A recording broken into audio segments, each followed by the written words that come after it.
মধ্যপ্রাচ্যে আবারও বড় এক কূটনৈতিক পরিবর্তন দেখা যাচ্ছে। ইসরায়েল সম্প্রতি মুক্তি দিয়েছে কয়েক ডজন ফিলিস্তিনি বন্দীকে, যাদের মধ্যে ছিলেন হামাস নেতা ইসমাইল হানিয়ার পরিবারের ১৬ জন সদস্য। শুধু তাই নয়, ১৪ জন তুর্কি নাগরিক এবং তাদের ৪০ জন আত্মীয় মুক্তি পেয়েছেন একই উদ্যোগে। এই ঘটনাটিকে ঘিরে এখন আন্তর্জাতিক অঙ্গনে আলোচনার কেন্দ্রবিন্দুতে রয়েছে তুরস্কের ভূমিকা। তুরস্ক দীর্ঘদিন ধরেই ফিলিস্তিনি ইস্যুতে সক্রিয় অবস্থান নিয়েছে।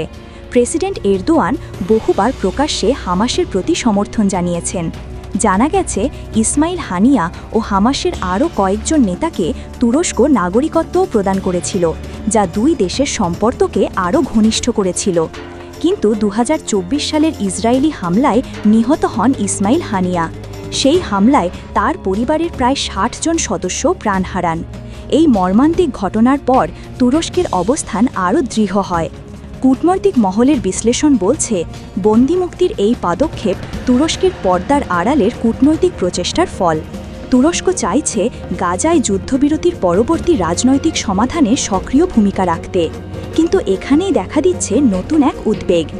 ইসরায়েলি গবেষক ও বিশ্লেষকদের মতে, যুদ্ধবিরতির পর তুরস্ক যদি গাজা পুনর্গঠনে ও রাজনৈতিক পরিকল্পনায় বড় ভূমিকা পায়, তাহলে সেটি ইসরায়েলের জন্য একটি কৌশলগত চ্যালেঞ্জ হয়ে উঠতে পারে। প্রথম দিকে ইসরায়েল তুরস্ককে কোনো আলোচনায় অন্তর্ভুক্ত করতে চায়নি, কিন্তু সাম্প্রতিক কূটনৈতিক পরিবর্তনে পরিস্থিতি বদলেছে। এখন তেল আবিবও স্বীকার করছে তুরস্ককে উপেক্ষা করা আর সম্ভব নয়।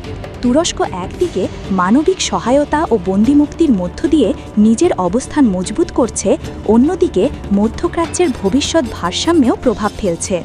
অনেকে বলছেন, এটি শুধু একটি বন্দিমুক্তি নয়, বরং মধ্যপ্রাচ্যের নতুন শক্তির খেলার শুরু।